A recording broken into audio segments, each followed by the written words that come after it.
이제 오늘서부터 우리가 에스겔서를 몇 시간 우리 나누도록 하겠습니다. 제가 이렇게 이제 좀 보니까 이제 우리가 에스겔서에 들어왔는데 이제 성경의 권수로 성경이 66권이잖아요. 권수로 따지면 뭐 에스겔서 이랬으니까 아직도 소예언서들이 많이 남아 있고 신약도 있고 이러니까 이제 남은 게 더 많다 이렇게 생각이 될 수가 있지만 사실 그냥 분량으로 따지면 성경의 분량으로 따지면 지금 거의 절반 이상을 그러니까 신구약 통틀어서 제가 지금 성경을 66권을 창세기로부터 요한계시록까지 이제 훑어 나가려고 하는 거 아닙니까? 그리고 그 방법은 이렇게 큰 숲을 성경이라는 전체 숲을 보면서 그냥 이렇게 쓱 보고 지나가는 게 아니라 그래도 중간중간 요소에 들려서 샅샅이 그거를 다 1장, 2장, 창세기 1장, 2장, 출애굽기 1장, 2장 해가지고 쫙 다 이렇게 누비지는 못하지만 그래도 중요한 것들을 장들을 이렇게 묶어서 또는 그 한 장 한 장 이렇게 건너뛰면서 그래서 이제 성경을 요한계시록까지 이제 완주를 해야 되겠다. 이제 그 생각을 가지고 지금 해온 건데 제가 보니까 이제 성경의 쪽수 이 글자 수로 보면 그 절반을 조금 넘어선 것 같아요. 이미 넘어섰고 이제 권수로 따지면은 뭐 아직도 작은 성경들이 많이 있으니까. 그런데 이제 그렇게 이제 분량으로 볼 때, 이제 책의 분량으로 볼 때는 우리가 한 반은 이제 띄었구나. 이제 신약까지 포함해서 구약은 뭐 반을 넘어갔고 신약까지 포함해서 한 반 남았네. 물론 우리가 역대기 상하를 중간에 띄어놨습니다. 열왕기 상하, 사무엘 상하, 열왕기 상하가 그 내용이 역대기 상하에 또 다시 이렇게 많이 언급이 되기 때문에 이제 역대기 상하는 다시 이제 우리가 모든 거 다 끝나고 나면 주로 이제 그 역대기 역사의 이야기가 있으니까 성경 요한계시록까지 끝나고 난 다음에 또는 요한계시록 직전에든지 역대기 상하를 통해서 이스라엘의 역사를 한번 이렇게 다시 복습하는 그때 가서 그거는 다뤄도 이미 사무엘 상하, 열왕기 상하에서 역사 이야기들을 다뤘기 때문에 그래서 그거 중간에 이제 역대기 상하는 이렇게 비워뒀지만 그러나 이제 나머지 것들은 쭉 이제 살펴서 왔단 말이죠. 그래서 이제 분량으로 보면 그래 이제 해온 분량과 앞으로 가야 할 끝나야 할 분량이 비슷하게 이제 됐다. 자, 책 수로 따지면 이제 뭐 창세기, 출애굽기, 레위기 그러면 책 수로는 작은 책들이 많으니까 조금 더 책의 권수로는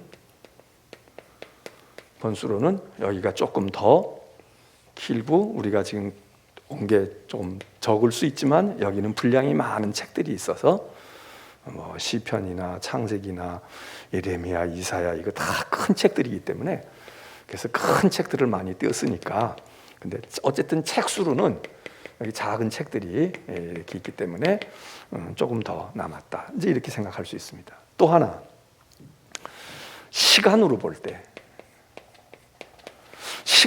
때는 어떨까? 지금 우리가 에스겔서에 지금 이제 와 있는데 시간으로 볼 때는 어떨까? 그래서 성경은 창세 전부터 창조 때부터 시작되지 않습니까? 창조 시대로부터 시작을 해서 그래서 쭉 얘기가 되다가 아브라함 족장이 등장을 합니다. 족장 시대가 나타나요. 그래서 아브라함, 이삭, 야곱, 요셉을 걸쳐서 이게 이제 주로 창세기 얘기인데 이제 이 이야기가 있고 그 다음에 애굽으로 들어가는 얘기까지 나오고 그 다음에 이제 출애굽기로부터 시작을 해서 애굽의 400년 또는 430년이라고 얘기하는 데도 있어요. 400년 내지 430년을 포함해서 광야 40년 이렇게 해서 이 시대를 이제 겪어왔습니다. 그리고는 가나안에 들어가잖아요. 가나안 들어갑니다. 진입. 그리고 사사시대를 거쳐서 왕국시대가 열려집니다. 통일왕국, 분열왕국 다 해서. 그래서 이 역사를 또 수백 년의 역사를 갑니다. 그리고는 왕국이 이렇게 남북으로 나뉘어 가지고 망한단 말이죠. 나라가 망해요. 바벨론에 의해서 망하지 않습니까? 그래서 나라가 망해. 그리고는 남아있는 사람들이 있었고 중요한 인물들은 끌려가서 남의 나라에 가서 삽니다. 그래서 70년 뒤에 돌아오겠다. 예레미야의 예언 속에 그런 말이 나오는데 70년쯤 지나서 다시 이제 돌아옵니다. 일부가 돌아와. 지금 우리는 시간으로 볼 때는 그리고 이제 이후에 이 수백 년이 흘러서 신약 시대가 예수 그리스도가 탄생하시지 않습니까? 예수 그리스도가 오신단 말이죠. 그리고는 지금 흘러서 지금까지 오늘의 교회 역사 2000년 이렇게 되어 있습니다. 그럼 시간으로 볼 때 물론 우리가 이제 앞으로 언제 이 세상이 종말이 될는지는 모르지만 100년 뒤에 될지 50년 뒤에 될지 1000년 뒤에 될지 그건 모르지만 성경의 역사로만 보면 성경의 역사는 어디까지냐? 예수 그리스도가 오시고 그리고 십자가에서 죽으시고 그리고 신약 성경 해봐야 예수님 이후에 한 100여 년 정도 거기까지가 성경 속에 이제 담고 있는 이야기 아닙니까? 사도행전 있고 초대교회 편지 보내고 막 그랬어도 길게 잡아도 100년 안쪽에 그러면 지금 우리는 그 이후에 좀 더 살고 있지만 성경의 시간표에 성경의 역사로 볼 때에 오늘 지금 우리가 에스겔서에 지금 당도하게 됐는데 에스겔서 얘기는 어느 때 얘기냐 이겁니다. 에스겔서 얘기는 이 나라가 망한 뒤의 얘기입니다. 이 망한 뒤의 얘기야. 그러니까 요때 되어진 이야기들을 받은 예언과 또 예언자가 행동했던 것들을 담고 있는 거예요.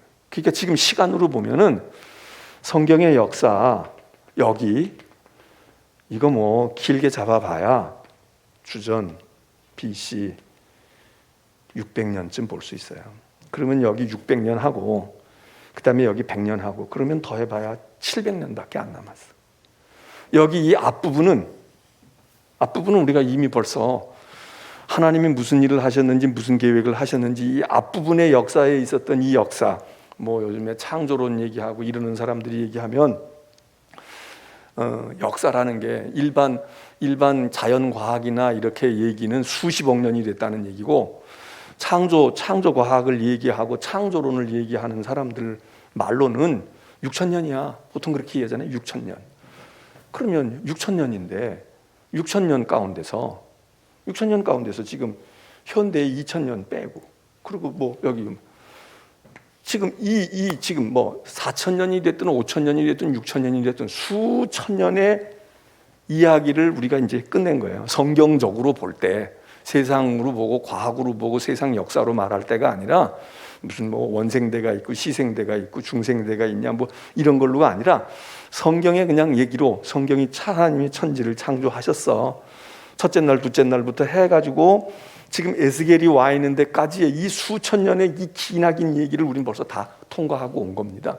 그리고 이제 우리가 앞으로 남을 성경에서 다룰 얘기는 분량상으로는 더 많을 수도 있고 더 복잡할 수도 있지만 성경의 시대적으로 볼 때는 남은 이야기는 700년밖에 안 남았어요.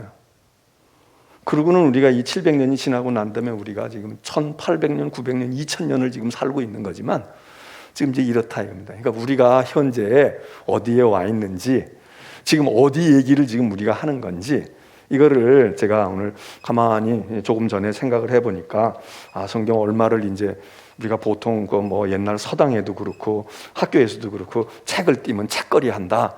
그리고 뭐 떡 만들어 가지고 나눠주기도 하고 파티하기도 하고 떡 파티하기도 하고 뭐 책 하나 띄고 나면 책거리 했다. 그러잖아요. 근데 보니까 이제 한 반은 책의 분량으로는 반을 했는데 시간으로 보니까 반이 뭐예요? 훨씬 많은 걸 했다. 제가 여러분에게 그거를 지금 말씀을 드리는 겁니다.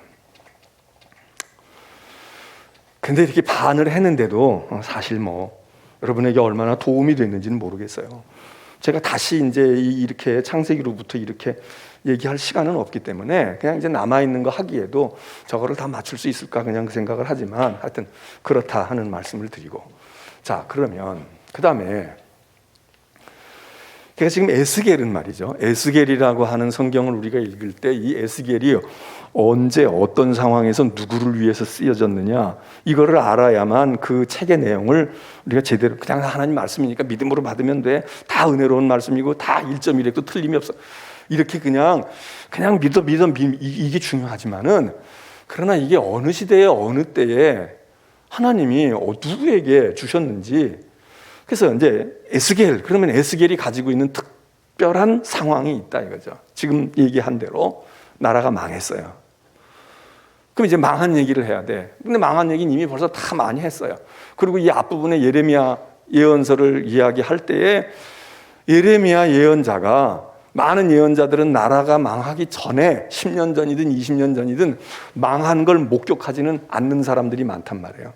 막 이러다가 망하지, 망해 이러긴 했지만 자기들이 그 망한 나라에서 그 고통을 겪지는 않았는데 예레미야는 그거를 본단 말이죠. 보면서 예언이 이루어지는 걸 보면서 또 예언을 하는 거예요. 그 다음 예언도 한단 말이에요. 이게 예레미야거든. 예레미야는 이제 예언자 가운데는 우리가 지금 남아있는 게 소예언서, 무슨 아모스, 호세아, 요엘, 미가, 나훔, 하박국 많이 있잖아요.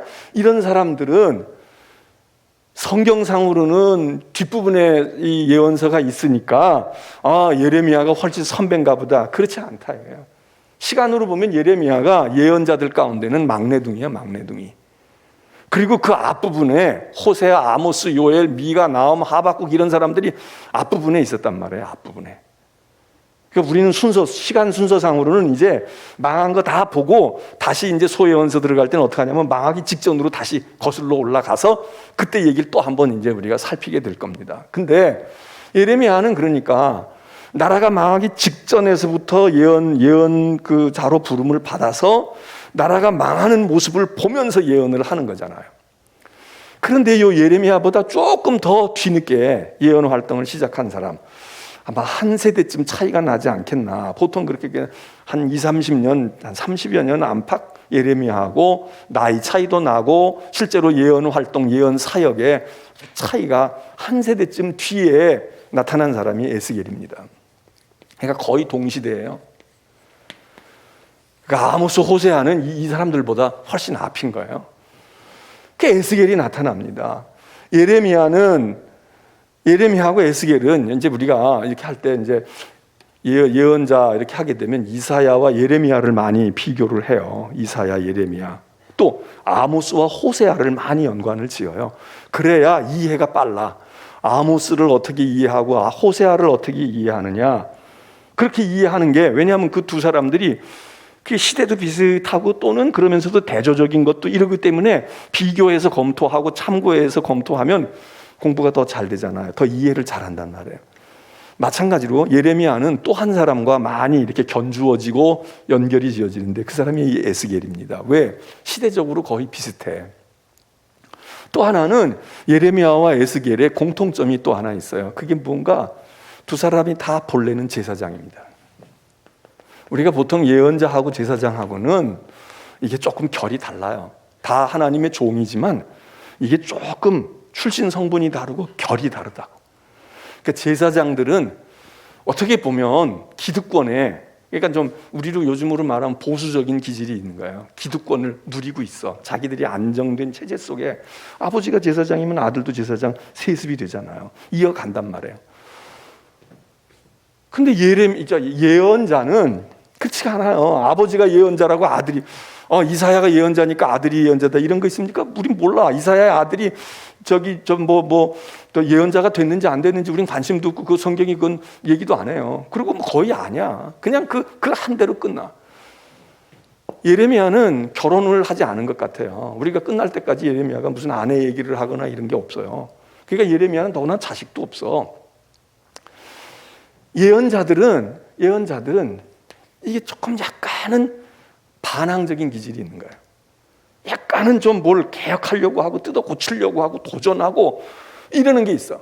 근데 제사장들은 기존의 질서를 지켜가면서, 왜?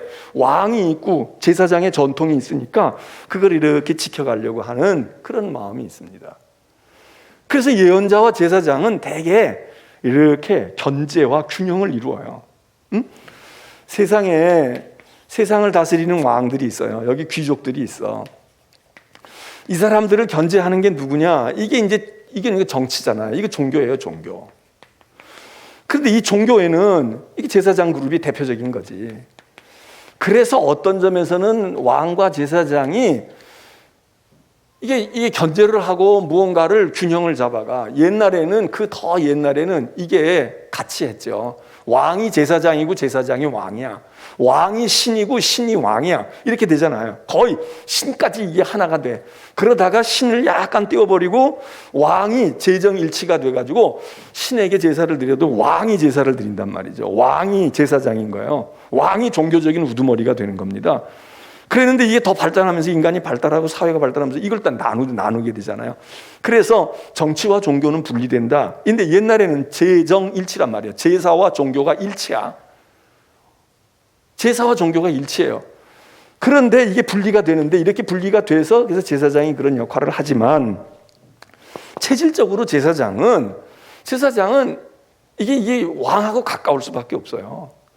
그런데 이 종교의 기능 가운데 더 강화되는 종교의 지도자들, 엄밀한 제도권의 종교는 아니지만 살아있는 그런 어떤 영적인 종교적인 영향을 미치는 지도자들이 나타나는데, 그게 이스라엘 역사의 특별한 사람들입니다. 이건 아무나 우리나라에도 이런 사람이 없고 이런 게 별로 없어요. 근데 이스라엘 역사에 이상하게 이런 그룹이 생겨나는 거예요. 그 그룹이 뭐냐? 그게 지금 얘기하는 예언자입니다. 같은 종교적이고 하나님, 제사장도 하나님께 제사 드리고 예언자도 하나님의 말씀을 받아서 전하고 그리고 하나님께 아뢰고, 이렇게 종교적인 전문가들이고 성직자들이고 종교적인 그런 지도자들이지만, 근데 요 둘이는 또 서로가 견제를 하는 거예요. 서로가 견제가 돼. 제사장과 예언자가 같이 하나님을 믿고 섬기지만은 그러나 이게 좀 성격이 달라. 그런데 지금 제가 왜 이렇게 장황하게 얘기를 하느냐? 그동안 이게 얘기 다 한 겁니다. 그래서 예언자면 예언자고 제사장이면 제사장이지. 왜냐하면 제사장이 나중에 비판하게 되거나 무슨 입장이 생길 때는 왕도 그냥 비판하고, 제사장도 기득권을 가지고 있는 기존의 종교 세력인 종교의 그런 체계가 되어 있는 제사장들도 거침없이 예언자들이 비판을 하거든요. 그런데 예레미야는 제사장이면서 예언자로 부름을 받는다. 이게 특별한 거 아닙니까? 그런데 또 한 사람, 대표적인 사람이 누구냐? 이 사람이 에스겔입니다. 에스겔도 제사장이었어. 그런데 하나님께서 지금 부르시는 거예요, 예언자로. 그러니 두 사람이 시대도 비슷해, 그리고 출신도 비슷해. 당신도 아버지가 제사장인데 나도 제사장인데, 그런데 또 부름을 받아가지고 예언자가 또 돼서 같이 예언 활동을 하니 얼마나 공감대가 많겠어요. 이 두 사람이 만났는지 못 만났는지는 몰라도 어쨌든 시대적으로 그렇게 비슷한 때 우리가 이거를 이제 머리에 둘 필요가 있습니다. 그런데 공통적으로 서로 잘 통하고 잘 맞겠다 이것만이 아니라, 그런데 이 둘 사이에 또 차이점이 있는 거예요. 이럼에도 불구하고, 자, 예언자라고 하는 공통점이 있고 제사장이라는 공통점이 있는데, 이 제사장이 예스겔 제사장과 예레미야 제사장이 이게 또 달라. 이게 또 다르다고. 이제 이렇게 말씀을 드리는 이유는, 이런 거를 알아야, 인물됨을 알고 그 사람의 배경과 사상과 이런 걸 알아야, 우리가 다 예수 믿고 다 그리스도 안에 한 사람들이죠. 다 신학 공부하고 다 목사가 돼 있어. 그런데 다 달라. 성향이 다 다르다고. 어떤 환경에서 자랐느냐, 어떻게 목회를 했느냐, 어떤 일들을 겪어왔느냐, 그 가정이 어떤 가정에서 나왔느냐에 따라서 교육을 어떤 교육을 받았느냐, 신학 교육을 어떻게 받았느냐에 따라서 이 사람이 달라진다니까요. 같은 형제라도 달라져. 에? 그런데 지금 여기는 에스겔과 예레미야는 거의 시대적인 공통점과 가문의 그런 후광이나 역할이나 이어온 전통이 같은데, 들여다보니까 이 제사장 가문과 이 제사장 가문이 같은 가문이 아닌 거예요. 뭐 아버지 할아버지가 같지 않아서가 그 얘기가 아니라, 예레미야는 비록 이 사람은요, 예레미야 자신의 성품이나 성정으로 봤을 때는 눈물, 사람의 마음이 여려, 그리고 눈물이 있고, 그러고서는 사람이 그냥 수동적이고 그냥 그럴 것 같아. 그런데 이 예레미야의 집안은 한이 서려 있는 집안입니다. 제사장들이 대개 왕과 가까워서 정부에서 녹을 주고 이렇게 하는 것처럼 그렇게 이제 가까워가지고 그렇게 해왔는데, 근데 예레미야의 할아버지는, 예레미야의 조상 제사장은 말하자면 귀양살이 간 제사장이에요. 그러니까 여기는 제대로 주류 세력이 아니야. 그래서 예레미야가 마음에 늘 어두운 그림자가 있는지 몰라요. 이게 무슨 자기 아버지나 친할아버지 이렇게 1대 2대에서 된 일은 아니야. 오래전에 있었던 일이지만 그렇잖아요. 우리도 귀양 가가지고 저 경상도, 전라도 귀양 갔잖아요. 옛날에 귀양 갔단 말이에요. 여기 서울에 있다가 한양에 있다가 잘못되면 그 사람들이 천민이 아니잖아요. 양반들이잖아요. 그 사람들이 할 때에는 무언가가 다 다른 사람들에게 끌어갔던 사람들인데 정권의 피바람 속에서 그냥 좌천되어지고, 그냥 실제로 죄를 범해서 어명을 거역해가지고 반역자가 되기도 했지만, 어떤 때는 누명을 뒤집어 쓰고, 그리고 그냥 오해를 받아가지고, 그리고 낙향하고 섬으로 가고 어디로 가고, 이래서 저 섬에 가 있고, 저기 전라도에 가 있고, 경상도에 가 있고, 어떤 때는 제주도로도 가잖아요. 또 평안도로도 쫓겨가는 사람들이 있잖아요. 근데 예레미야는 그런 그 할아버지 제사장이 그렇게 됐다. 그래서 그 후에 잘 복권이 안 된 것 같아. 회복이 안 됐어요. 에스겔은 그냥 평범한 제사장이었던 것 같아.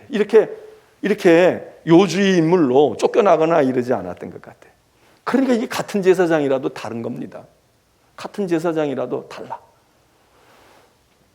그러니까 예레미야는 감성은 풍부하고 눈물은 많고 그리고 정이 많고 그랬지만 속에 뭐가 있겠어요?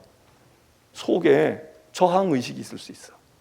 제사장이지만 제사장에 대해서 그렇게 막 제사장이 이거야 제사장 이런 생각보다는 크게 이렇게 흘러온 게 있잖아요. 흘러온 게 있단 말이에요.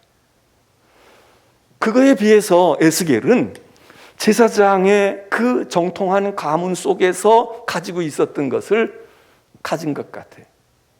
그러니까 이 사람은 감정적인 그런 것이 있으면서도 그게 이제 나타날 땐 저항의식으로 나타나지만, 이 에스겔은 이성적으로 특별히 뭘 어떻게 물론 포로로 붙들려 갔다는 민족적인 거로는 서러움이 있고 한이 있지만, 종교적이고 제사장적인 입장에서는 그렇게 쫓겨나거나 그러는 게 아니니까.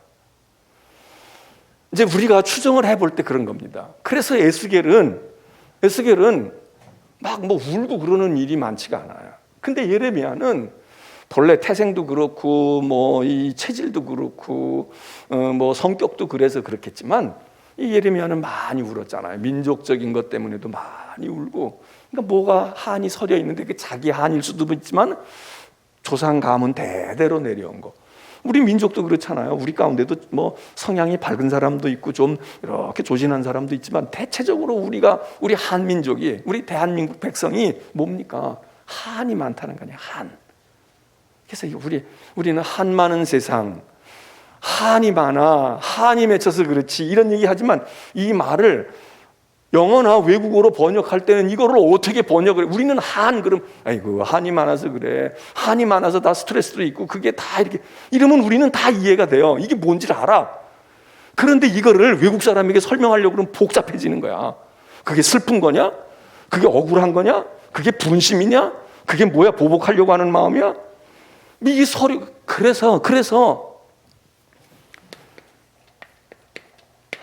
우리가 이렇게 얘기하는 이 한을 예를 들어서 사랑 그러면은 영어로 love 이렇게 번역하면 되잖아요. 그러면 그게 다 비슷해. 사랑, love. 근데 이 한이라는 말은 번역하기가 어려워. 이걸 뭐라고 번역을 해야 될지 몰라. 그래서 이거를요, 전문적인 서적으로 쓸 때는 그냥 한이라고 써. 그냥 한이라고 쓴다고. 그리고 여기다가 딱 코테이션 마크를 하는 거야. 따옴표를 하는 거야. 그리고 이거는 한국의 고유한 발음을 그대로 인정을 해줘요. 그리고 한이라는 한국 사람들이 가지고 있는 특별한 마음에 무엇이 있어. 그렇게 하고 설명을 합니다. 그래서 그냥 영어 서적을 읽을 때에도 한 많은 두만강 이러면은 그냥 한이야. 다른 거는 뭐 사랑은 러브로도 바꿀 수 있고 소망은 뭐 희망이나 소망은 호흡으로 바꿔서 할 수도 있지만 이거는 그냥 써야만 오히려 이해가 더 된다. 이게 독특한 거거든요. 이런 게 예레미야 속에는 있었던 거지. 자, 그러니까 사람을 이해하고 보면 저 사람은 다 집안이 괜찮아. 지주 집안이래. 무슨 뭐 아버지가 뭐 금숟가락도 금숟가락 나름이라니까요. 금숟가락도 그냥 대대로 금숟가락만 물고 온 사람이 있고 어떤 사람은 세상 잘 만나가지고 하루아침에 금숟가락 물게 된 사람도 있어. 이러면 이게 달라요.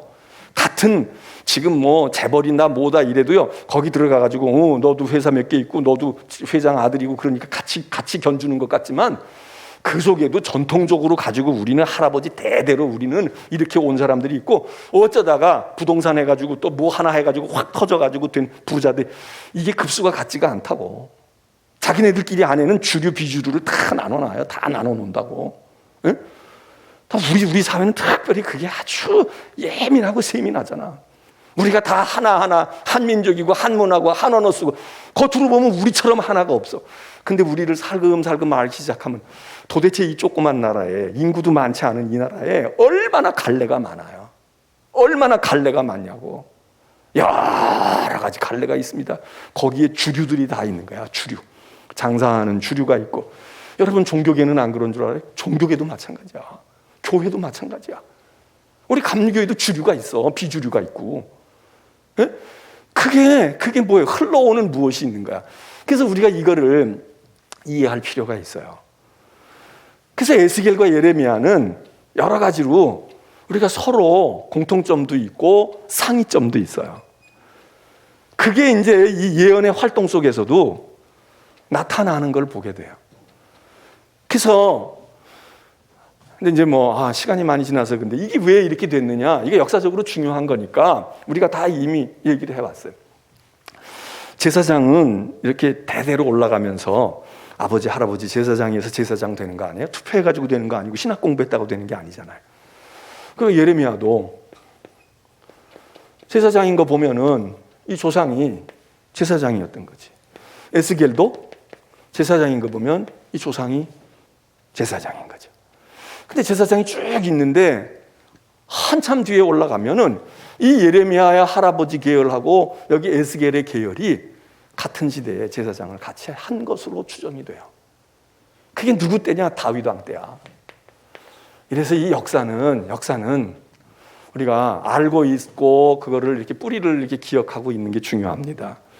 자, 지금 생각해 보세요. 수백 년 뒤에 있는 그 손주들 가운데서 예레미야, 에스겔이 서로 만난 적은 없는 것 같지만 비슷한 시대에 같은 하나님의 부름을 받고 활동을 하는데, 예언 활동을 하는데 이 손자들이 말이에요. 그 할아버지들은 내니 하고 같이 지냈다니까. 그게 누구냐? 이 예레미야의 할아버지는 아비아달이라고 하는 제사장입니다. 여러분이 성경을 이제 기억하시는 분들은 기억할 수 있어. 에스겔의 할아버지는 누구였을까? 조상 제사장은 누구였을까? 이 사람은 사독이라는 분입니다. 근데 이분들이 같은 시대에 다윗 왕을 보필을 했어요. 다윗 왕을 측근으로 모시고 있던 제사장들이야. 아주 중요한 제사장들입니다. 두 사람 다 마카마카해서 오른쪽 왼쪽쯤 될 정도의 제사장 가운데는 가장 유력했던, 다윗이 총애했던 사람들입니다. 그래서 다 아비아달과 사독이 그러니까 얼마나 친했겠어요. 같이 다윗 왕을 잘 섬겼어. 근데 운명의 날이 온 거예요. 언제 왔느냐? 어려울 때에도 아비아달이나 사독이 다 다윗을 잘 보좌했습니다. 심지어는 아들이 압살롬이 반역을 일으킬 때에도 아비아달과 사독이 다윗을 보호했어요. 그런데 다윗이 늙었어.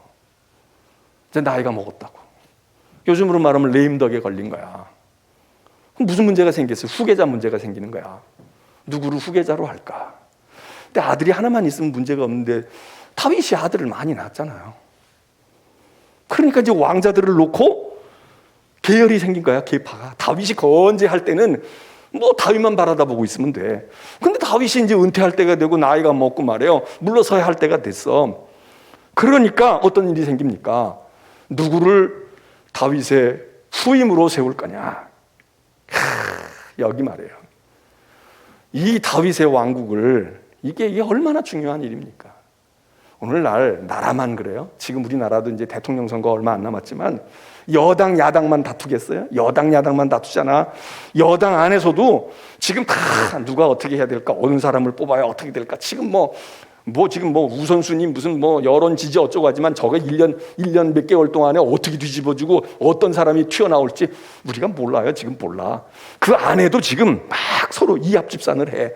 거기다가 야당은 야당대로 호시탐탐 이제 우리가 이번에는 정권을 어떻게 해서든지 바꿔야 돼. 이거 살겠냐? 이러고 지금 여기 또 막 그럴 거 아니에요? 마찬가지로 세상의 정권만 그래요? 여러분 다 그래. 회사도 지금 보세요. 아버지가 막 해놨는데 아들들이 있고 딸이 있으니까 분화해서 나눠주기도 하고 그게 또 잘 안 되면 막 저희들끼리 치고받고 싸우고. 우리 교회도 예배당도 잘 져야 되지만 제가 부족하고 무능하고 이렇게 별로 한 일도 없지만 저 다음에 올 목사가 누구인지 아무도 몰라. 하나님만 아시겠지 지금. 제가 무슨 여기다가 김씨야 이씨야 박씨 머리에 놓은 사람도 없는 거고 아무도 몰라. 그런데 이걸 잘해야 되는 거예요. 이걸 잘해야 돼. 천하 없는 다윗인데 다윗도 말이에요. 은퇴할 때가 되니까 뒤로 물러설 때가 되니까 안에서 막 수근수근거리고 있는 거예요. 그럴 때 아비아달이 생각이 나뉘어요.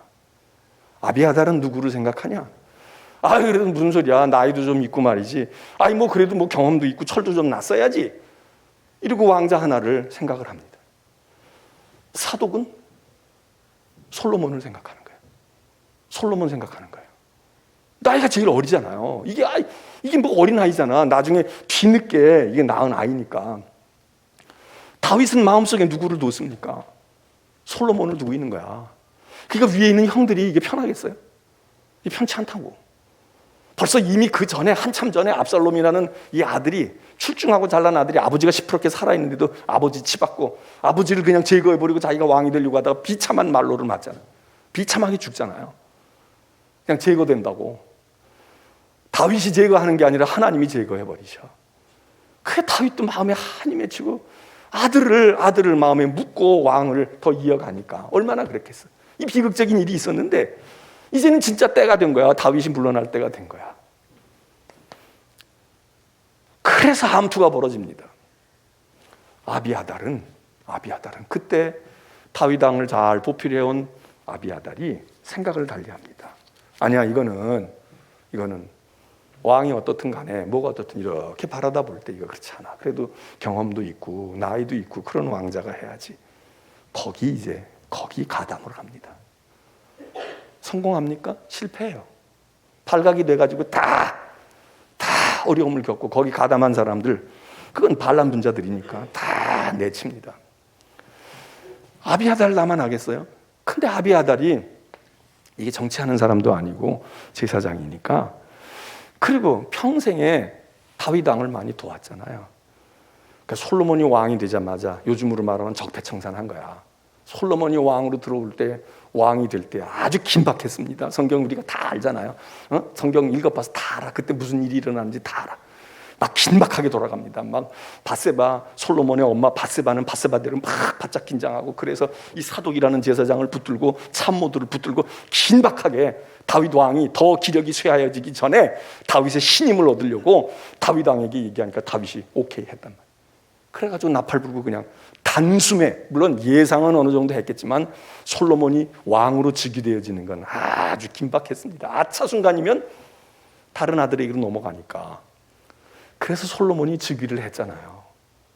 솔로몬이 즉위하고 어떻겠어요? 뭐부터 하겠어? 야, 이제 다 화합하고 다 통합하고 다 이러자 이랬겠어요? 나 왕 되는데 거칠었던 거, 거침이 됐던 건 어떤 놈들이야? 어떤 세력들이야? 발본세고 나서 칩니다. 그래서 다 처형하고 다 잘라버리고 다 그래요. 근데 그 중에 아비아달이 있잖아. 이건 너무 분명하게 드러난 거죠. 그리고 당신이 그럴 수 있어? 우리 아버지 생각해서도 당신은 그러면 안 되잖아. 그리고 당신이 어떻게 그렇게 할 수 있어? 당신이 제사장인데. 근데 솔로몬 왕이 이게 제사장이니까 죽이지를 못해요. 그리고 어떻게 하느냐? 귀양살이 보내는 거야. 저 아나돗이라는 곳으로 귀양살이를 보내요. 거기 처박혀 있어가지고 나오지 말고, 요즘으로 말하면 금고. 너 나오지 마. 거기에 그냥 박혀 있어. 그 동네 벗어나면 안 돼. 나오면 죽는 거야. 이렇게 얘기합니다. 그 아비아달이 그 아나돗이라는 곳에 가서 아나돗 그 동네에, 시골 동네에서 생활을 할 수밖에 없게끔 유배를 보냅니다. 목숨을 살려준 것만도 다행이지. 목숨을 살려준 것만도 다행이지. 그래서 아나돗 출신이야. 근데 예레미야가 아나돗 출신이에요. 그러면 뻔한 거 아니야? 거기서 대대로 내려온 제사장의 후손 중에 여기도 아나돗에 가가지고 이제 귀향을 가 있는데, 예레미야가 아나돗 출신 제사장이란 말이에요. 그럼 이게 여기 사독 계열이겠어요? 그래서 예레미야와 에스겔은 제사장은 제사장이지만 이 출신 성분이 달라. 이런 게 밑바탕에 깔려 있는 것 같아요. 응? 그런데 역사가, 나라가 수백 년 지나서 나라가 망하고 그러고 됐을 때에는 그 후손이 됐든 예레미야가 됐든 사독의 후손이 됐든 에스겔이 됐든 이들을 통해서 하나님께서 나라가 망하고 망해가고 있고 망한 백성인 유다, 이스라엘을 하나님이 위해서 하나님의 종으로 불러 쓰신다 이겁니다. 자, 지금 이제 이스라엘 역사의 배경을 얘기했고 두 사람의 성분과 또 그 사람들이 가지고 있는 배경에 대한 것을 여러분에게 공통점과 말씀을 드렸어요. 예레미야는 에스겔보다는 나이도 좀 많았고 예언자 활동도 사역을 먼저 시작한 것 같아요. 그래서 나라가 망해지는 그 기울어가는 모습을 보고 그 다음에 꼴까닥 망한 것도 붙들려가고 왕들이 붙들려가고 이런 것도 봅니다. 에스겔은 지금 오늘 성경 말씀에 보면 30째 해에 이랬어요. 30년째 해에. 근데 이게 보통 30년, 40년 이렇게 얘기할 때는 왕과 관련이 있거든요.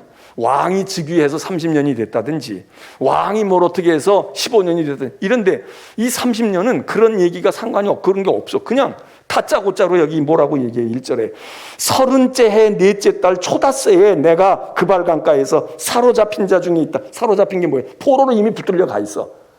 벌써 포로로 붙들려 갔다고. 그래서 지금 이 에스겔의 시작은 뭐냐 하면 붙들려 가고 있는 이스라엘 백성 유다 땅에서 얘기가 아니라 바벨론, 포로 되어가지고 포로 신세가 돼서 바벨론에 지금 가 있어요.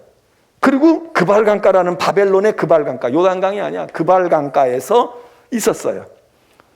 그리고 30째 해다. 요 30째 해가 에스겔의 나이 30세 같다.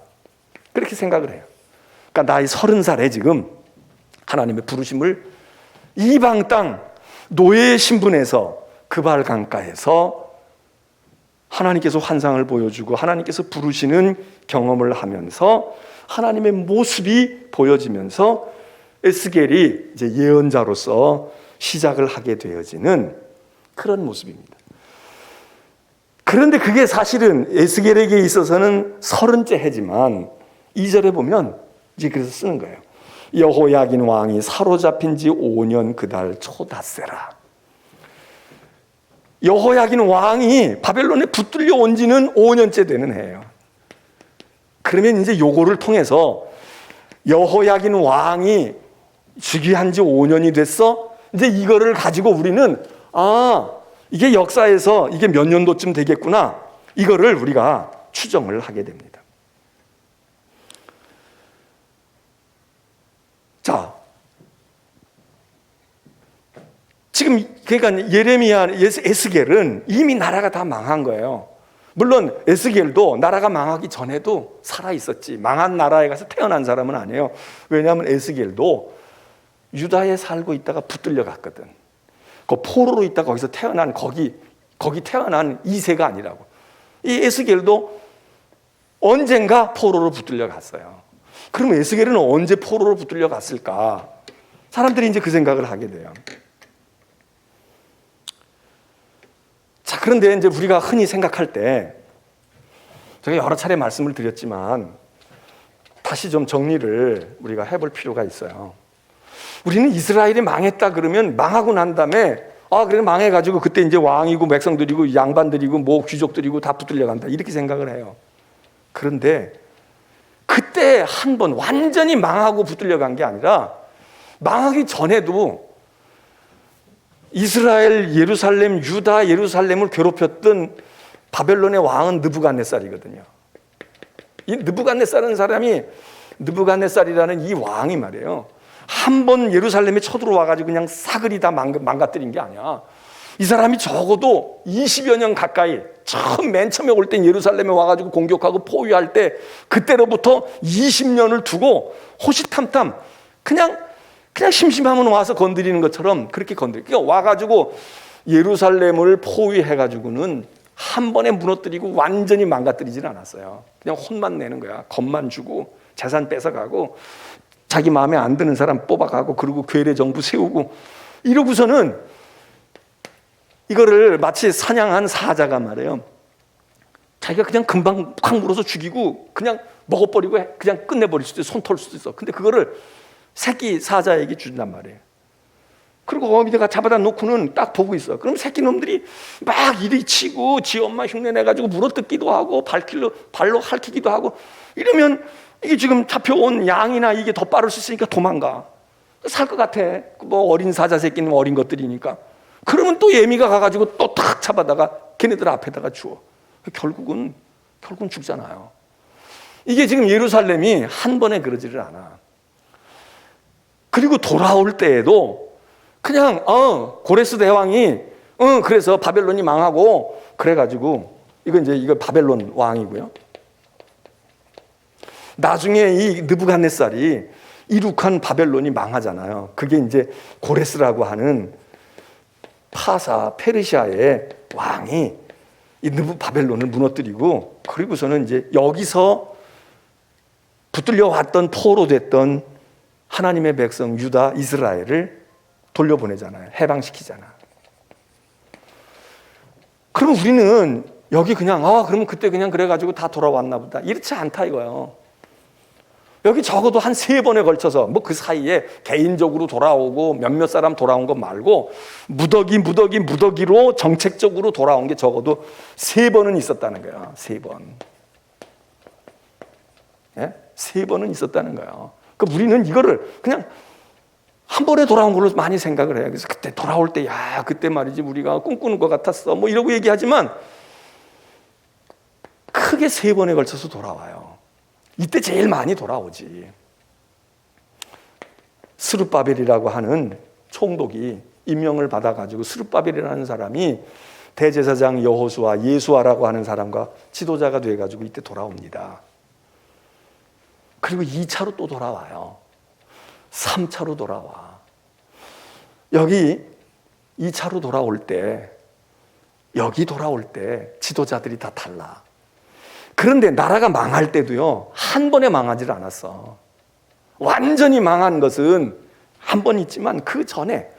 그래서 이제 성경을 이렇게 찾아보면 여기도 3번에 걸쳐서 공격을 받아가지고 붙들려 가요. 포로로 붙들려 가는 게 3차례인 것 같아. 1차, 2차, 3차. 그런 것 같아요. 그런데 어떤 사람은 아니야, 이게 3번이 아니고 2번 같아. 요거는 이렇게 쓰여져 있긴 쓰여져 있는데, 그런데 이거는 조금 좀 역사적으로 신빙성이 그래. 그래서 2차례, 적어도 2번은 있었다는 거야. 1번, 2번 또는 1번, 2번, 3번. 그러면 이 에스겔은 언제 붙들려 왔을까? 에스겔은 언제 붙들려서 저렇게 바벨론에 가서 이미 살고 있다가 이랬을까? 나중 붙들려 가지를 않았어요. 에스겔은 먼저 붙들려 간 것 같아. 이제 성경에 보면은 맨 처음에 우리가 이제 바벨론 포로 그러면 우리가 사실 이미요 성경을 앞에서 에스라, 느헤미야, 열왕기 상하를 읽으면서 이어서 우리가 에스라, 느헤미야를 읽습니다. 이게 사실 순서로 맞아. 에스라, 느헤미야는 이 사람들은 지금 우리가 얘기하고 있는 에스겔보다 더 나중 사람들이에요. 이건 더 나중 사람들이야. 근데 우리가 벌써 이거를 역사적으로 벌써 거기를 지나왔어. 그리고 지금 다시 이제 또 포로 시대로 다시 돌아갔는데 에스라, 느헤미야 이 사람들보다 이 에스겔이 조금 먼저 붙들려 가지 않았을까. 이제 그렇게 추정이 돼요. 그리고 제일 먼저 우리가 포로 시대 그럴 때 포로 시대의 여러 가지 이 성경의 인물들 가운데 우리들이 잊을 수 없는 사람은 앞으로 우리가 이제 가겠지만 다니엘 아닙니까? 다니엘이에요. 이 다니엘에 대한 존재에 대해서도 시점 형성이 그렇게 쉽지는 않아요. 근데 분명히 성경에 다니엘 얘기가 포로 시대에 붙들려가 가지고 말해요. 뭐 어떻게 됐다 그러고서 말이야 뭐 풀무불 속에 들어갔다, 사자굴 속에 들어갔다, 뭐 이런 얘기들이 그 친구 얘기와 다니엘 얘기가 나오잖아. 만일 1차 때 일찍이 붙들려간 이야기가 있는데 그게 된다 그러면 다니엘이 제일 먼저 붙들려간 걸로 추정이 될 수밖에 없다는 거예요. 그 어린 다니엘이 제일 처음에, 이 다니엘은 그러니까 나라가 완전히 망해서 붙들려간 사람이 아니라 나라가 기울어 갈 때 느부갓네살이 몇 차례 예루살렘을 공격해요. 공격할 때마다 재물도 뺏어가고 성전의 못 뺏어가고 사람들도 붙들어 가는데 느부갓네살이 맨 처음 예루살렘을 공격하고 예루살렘에 가가지고 막 그냥 짓밟아 놓고 할 때 그때 사람들 왕족도 붙들어 가고 심지어는 왕도 붙들어 갔다고 이야기하고 있는데 그게 그럴까? 이제 이거는 뭐 좀 생각들이 좀 다른데 어쨌든 다니엘은 그때 붙들려 갔다는 거예요. 다니엘이 제일 먼저 붙들려 갔을 것 같다. 그리고는 두 번째 붙들려 갈 때 지금 우리가 얘기하고 있는 에스겔이 붙들려 갔을 거다. 여호야김 왕과 더불어 에스겔이 붙들려 갔을 거다. 그리고는 세 번째 우리가 얘기하는 나라가 망해서 붙들려 갔어요 하는 이 붙들려 갔어야 할 때 이 붙들려간 우린 이걸 주로 생각하는데 이거는 세 번째다. 그러니까 에스겔은요 먼저 붙들려 가가지고 거기 바벨론 포로 생활에 어느 정도 익숙해져 있는 거예요. 이제 거기가 뭔지 알아. 언어도 좀 배웠을 것이고 거기서 뭘 어떻게 돼가는지. 그러고는 나라가 완전히 쫄딱 망해가지고 그리고 왕들과 많은 백성들이 끌려오는 모습을 보았겠지. 그러고는 에스겔이 많이 조언을 했겠죠. 이래야 돼. 여기선 이렇게 살아야 되고 여기는 뭐가 어떻고 남의 나라에 가서 외국에 가서 사는 방법 중에 하나는 먼저 간 사람들이 겪어놓은 것을 빨리 배우는 겁니다. 그래서 우리들 한국 사람들도 미국에 가서 교인들이 많아지는 이유가 여기서 믿던 교인들이 크리스찬들이 많이 가서 물론 교인들이 많이 갔죠. 아무래도 눈이 열려져 있고 그러니까 이제 많이 가기도 했지만 여기서 안 믿고 안 하던 사람들도 남자들 교회 안 다녔는데 미국 가가지고 말 안 통하고 낯설고 뭐가 어떻게 되는지 모르고 관공서에 하나 가서 은행 어카운트 하나 계좌 하나 열려고 해도 이게 보통 쉬운 일이 아니야. 예?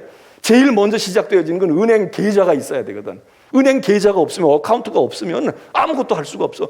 근데 그거 내는 게 쉽지가 않아요. 직업도 있어야 되고 주소도 무슨 주소가 있고 무슨 집이 있어요. 아무것도 지금 무지공채에 왔는데 그러니까 그걸 다 도와줘. 그걸 다 이렇게 하는 거야. 그래서 은행에 데리고 가가지고 은행서부터 해서 지금은 뭐 더 발달했지만 제가 갔을 때만 해도 가계 수표 만들어가지고 그거 써야 돼. 그걸로 다 체크 발행해가지고 그걸로 다 해야 되니까 거기 주소 나와야 되고 뭐 있어야 되고 보증서 줘야 되고 이거를 누가 해요? 먼저 가 있는 동포들이 하는 거야. 그거 어디 가서 할 수 있어? 교회 가야 만나거든. 교회 가면 거기 다 있거든. 거기 30년 전에 온 사람도 있고 50년 전에 온 분들도 있고 다 있어. 거기 태어난 아이들도 젊은 애들도 있고. 그러니까 다 거기 모이는 겁니다. 다 가야 돼. 안 가면은 1년 만에 해결될 걸 혼자서 발버둥 치다가 5년 6년 지나도 세월만 갈 수도 있어. 그 다 알아. 그러니까 교회 가는 거야. 그래서 교포교회가 부흥했지. 근데 요즘에는 이제 그것도 다 지났어. 왜 그렇게 안 해도 너무 잘 알아. 여기서 다 알고 있고 또 그렇게 가지도 않고. 그 에스겔이 먼저 가 있었으니까 고생은 했지만 에스겔이 지금 자기 백성들이 다 완전히 쫄딱 망해가지고 이제는 완전히 망해가지고 오고 있는 그 백성들에게 에스겔이 보는 마음이 어떻겠어요? 나는 이렇게 붙들려 왔지만 결국은 이렇게 되는구나. 결국은 다 망해가지고 결국은 다 이렇게 비참하게 이렇게 왔구나. 그리고서 그발강가에 앉아가지고 그발강가에서 뭐 오죽했겠어요? 울었겠지. 예? 그리고 거기서 하나님 뭐 어떻게 해야 돼? 뭐 어떻게? 그러고 있다가 우리로 말하면 은혜 받은 거지. 은혜 받은 거야. 그래가지고 가슴이 뜨거워졌을 것이고 그래서 하나님의 부름을 받지 않았겠어요? 생각해 보세요. 이 에스겔이 말이죠. 에스겔이 그냥 열심히 하나님 섬기고 하나님 그냥 해가지고 은혜 받을 수도 있지만 시대적인 환경과 여건이 분위기가 지금 이렇게 돼가는 거야. 야, 이거 어떻게 해야 돼? 이거 정말 나 하나도 이런데 말이지. 이거 어떻게 해야 되나? 어떻게 해야 되나? 그래서 여기 보면은 이제 이 에스겔이 이런 백성들의 그런 모습을 보고 그리고 이제 그 후에 이제 많은 백성들이 이제 오게 되지만 그래서 에스겔은 이미 망한 외국 땅에서 포로로 살던 중에 하나님께서 그를 부르시는데 나이는 한 30살쯤 돼서 그리고 주전 거의 한 600년 593년 뭐 이때쯤으로 보는데 이제 이런 거는 조금씩 뭐 횟수가 몇 년씩 차이가 날 수도 있고 뭐 그렇게 별로 중요한 건 아니지만 그렇게 돼서 그래서 그가 하나님의 부르심을 받게 됐다. 597년쯤. 자, 그러면 이제 전체적인 거를 이렇게 좀 대충 말씀을 드렸는데 또 한 가지 이제 이거 얘기하면서 오늘 어차피 우리가 큰 그림을 좀 그려야 되니까 우리가 이제 이럴 때에 우리가 예언자들이 대부분은 말씀드린 것처럼 나라가 망해가는 그런 그 어려운 때에 예언 활동들을 하고 회개하고 돌아오라고 그래서 이 나라를 이렇게 세워야 되겠다고 이렇게 하지만 그런 사람들이 대부분이죠. 우리가 알고 있는 유명한 예언자들이 다 그런 사람들입니다. 그런데 그런 사람들만 있는 게 아니라 나라가 망하고 난 다음에 이 에스겔처럼 또 예레미야가 끝자락에 좀 그랬던 것처럼 이 정말 이게 현실로 이루어진 것 속에서 예언 활동을 한 사람들도 우리가 있지 않겠어요? 지금 얘기했던 예레미야, 에스겔이 이런 사람이고 그리고 조금 전에 얘기했던 것처럼 이제 돌아올 때에 좀 뒤늦게 다시 귀국하는 백성들을 끌고 돌아오는 사람들 가운데 학개 스가랴 같은 사람이 있습니다. 학개 스가랴. 이 예언자들도 포로 생활에 있다가 다시 돌아오는, 그러니까 이제 에스겔보다도 더 후대죠. 이런 사람들이 있어요. 말라기는 성경의 끝에도 있지만 이 말라기도 역사에 이제 포로 이후에 되어졌던 활동을 했던 사람. 그리고 우리가 아까도 얘기했지만은 에스라 느헤미야도요. 성경에 에스라 느헤미야 나오잖아요. 이 사람들은 뭐 예언자다 이렇게 꼭 볼 수는 없지만은 이 영적인 지도자들, 뭐 느헤미야는 총독도 됐지만 이런 사람들이 이 포로기 이후에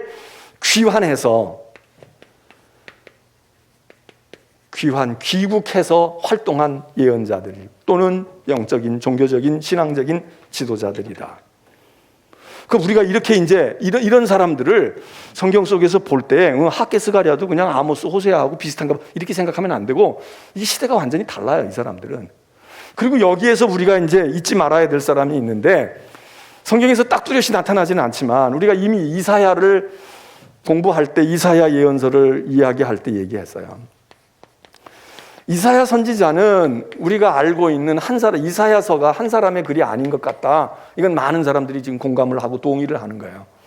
66장이 있는데 66장 가운데서 1장으로부터 39장은 확실히 이거는 한 사람의 글일 것 같다. 이게 우리가 말하고 알고 있는 이사야입니다.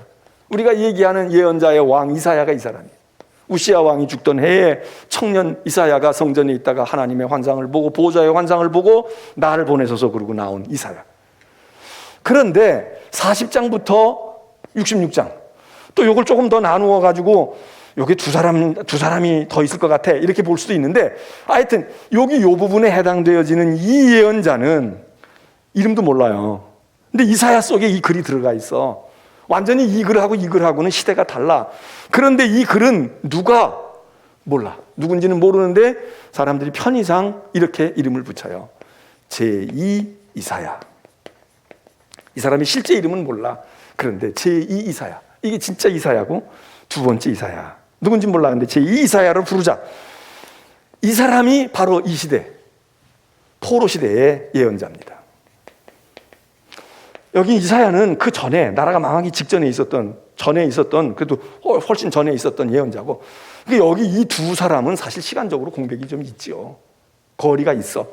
그런데 이 제2 이사야가 이 포로 시대에 아까 얘기했던 에스겔이나 또 뭐 짧게는 다니엘도 약간은 이제 나라가 망한 다음에 그렇게 했지만, 이런 사람들처럼 이 고난받는 하나님의 백성을 위해서 예언을 했던 사람 중에 잊을 수 없는 사람이 이사야입니다. 그래서 제2 이사야 40장으로부터 들어가면 내용이 확 바뀌는 거예요. 제1 이사야 1장으로부터 39장 때 예언의 말씀과 2장의 말씀이 달라.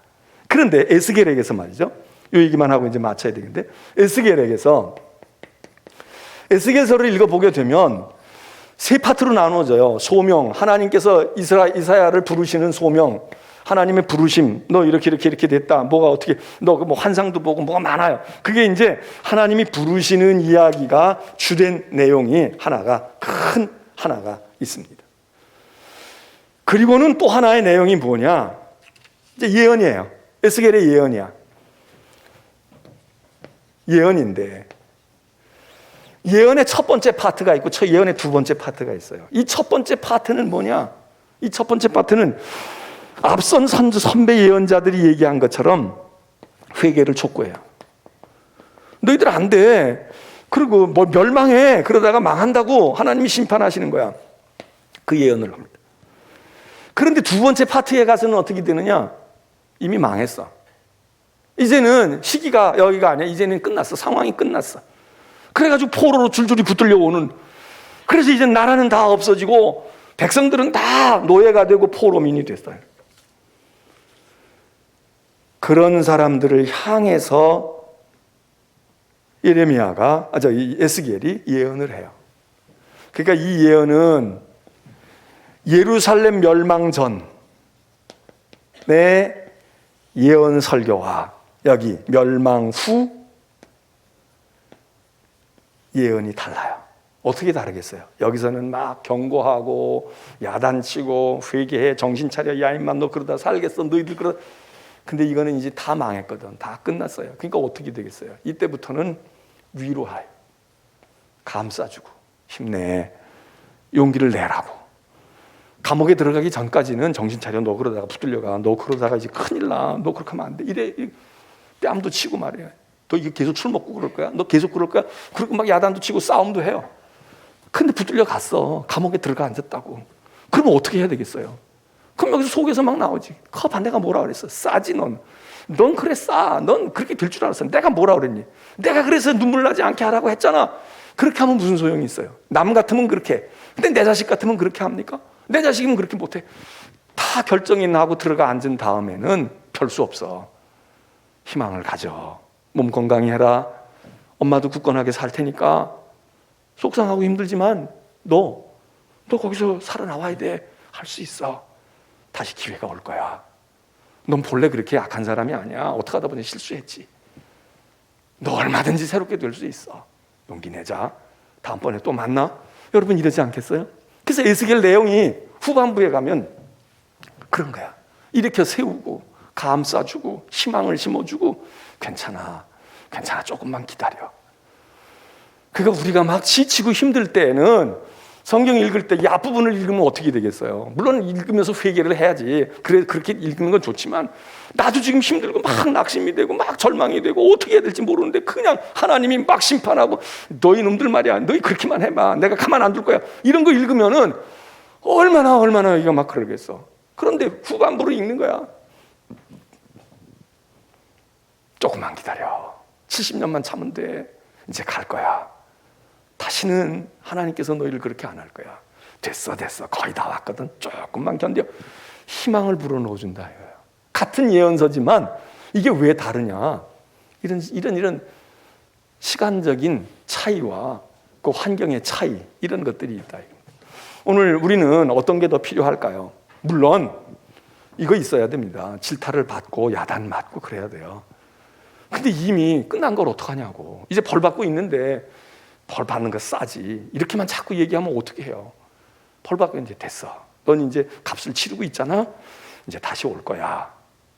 이렇게 되잖아. 그래서 에스겔이 크게 세 파트로 하나님의 부르심을 받고 사명을 받고 소명을 받는 것과 관계된 이야기 한 파트, 그리고는 예언의 파트로 가서는 경고하고 멸망과 심판을 얘기하는 말씀과 그 다음에는 일으켜 세우고 돌아오게 하시고 그리고 싸매어 주시는 얘기, 이렇게 이제 크게 에스겔서를 셋으로 나눌 수가 있다. 다음 시간에는 우리가 이제 이 내용을 에스겔서에 있는 내용 가운데 중요한 것들을 조금 더 몇 번에 걸치게 될지 모르겠지만 우리가 나누도록 하겠습니다. 제가 오늘 에스겔서 얘기했지만 이스라엘의 역사, 성경을 제가 지금 어디까지 왔나 이거를 생각을 해서 그래서 제가 이렇게 살폈습니다. 시간적으로 또 분량으로, 그리고 지금 어느 시점에 지금 에스겔이 와 있는지. 우리는 시간으로 많이 왔습니다. 많이 지나왔어요. 그리고 이제 우리는 신약에 가까워오고 있어. 시간으로 보면 신약이 가까워지는 거예요. 여러분들이 이런 배경을 이제 알게 되면 다음 시간에 얘기하겠지만 거기 지금 우리가 1장 4절 이하에 읽게 되면 에스겔이 환상을 봐요. 근데 이 환상은 놀랍게도 요한계시록을 쓰는 반모섬의 사도 요한이 수백 년 뒤에 이 비슷한 환상을 보는 거예요.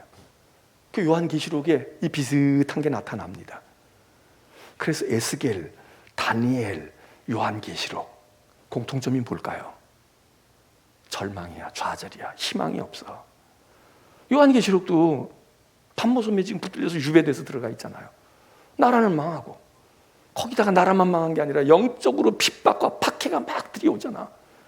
지금 막 교회가 견딜 수, 교회가 희망이었는데, 그리스도가 희망이었는데 이제 예수 믿는 사람들을 또 이제 박해를 당하고 국가의 문제가 아니라 신앙의 문제가 되죠. 그러니 요한이 얼마나 힘들었겠어요. 얼마나 고독. 근데 그때 하나님이 포로로 붙들렸던 다니엘이나 에스겔이나 요한이나 그들에게 하나님께서 새로운 세계에 대한 비전을 주시고, 그리고 그때 보았던 신비한 내 영물들의 모습들이 여기 나타납니다. 그러니까 우리가 그냥 뭐 계시록을 그냥 계시 은혜 받아가지고 뭐 앞으로 될 일이야 어쩌고 말이야 종말이 이렇게만 생각하면 그게 그냥 뚝 떨어진 계시가 아니에요. 그게 다 역사적으로 이렇게 연결이 되어 있다고, 뿌리가 있는 거예요. 그걸 알아야, 그래야 이게 이런 거로구나 해석도 제대로 하지. 안 그러면 제멋대로 해석하는 거야. 너희는 모르지 나는 알아. 이러면 뭐가 돼? 이제 이단이 된다고. 이게 이단이 된다고. 그 모르는 사람은 야 신비하네. 저거는 우리의 목사들은 저런 거 설교도 안 하고 가르쳐주지도 않았는데 쪽집게처럼 다 풀어주네. 뭐 하나씩 다 여러분 하나씩 다 푸는 게 중요한 게 아니에요. 그거 전부 다 이상해. 뭘 지네들이 그렇게 잘 알아? 모를 게 너무나 많아. 지금도 모를 게 많은 거예요. 이게 모를 게 많아. 그런데 잘 몰라도 마음속에 뭔가 느끼는 게 있어. 그렇구나. 에스겔, 다니엘, 사도 요한. 그래서 이게 이제 묵시문학이라고 나중에 이야기하는데 이런 것들이 형성이 됩니다. 자, 오늘 여기까지 하고 다음 주에 이제 에스겔. 여러분들이 성경을 제가 여기서 다 하지 않아도 미리 읽어오는 게 좋습니다. 늘 말씀드리잖아요. 제가 계속 노래 부르는데 다른 성경 못 읽어도 수요일 날 오기 전에는 에스겔을 주보에 제가 내드려요. 다음 주는 어디까지, 이번 주는 어디까지. 그러면 그걸 한 번이고 두 번이고 읽고 오는 겁니다. 그리고 집에 가서 또 설명을 듣고 지나간 걸 또 읽어. 이게 복습이고 이게 예습이잖아요. 복습과 예습을 잘하고 본 강의를 학교 와서 들으면 공부 잘하는 거야. 근데 선생님은 지금 10과 나가고 있는데 저는 지금 20과 나가고 있거나 아니면 1과에서 헤매고 있거나 이러면은 그건 고생만 해. 보조를 맞춰야 되잖아요. 그러니까 여러분들이 에스겔서를 읽으시라고. 주보에 제가 써드려. 몇 장까지는 읽어봐라. 읽어오세요. 그렇게 하셔요. 자, 이제 우리가 이 시간에 찬송을 한 장 부르면서 여러분 기도하고 가겠습니다. 316장 찬송을 부르고 마음으로 부르고 그리고 1절 우리 그렇게 하고는 그 다음 절부터는 우리가 소동을 해주시고 기도하시고 자유롭게 갑니다. 에스겔에 대한 생각을 한번 정리해 보시길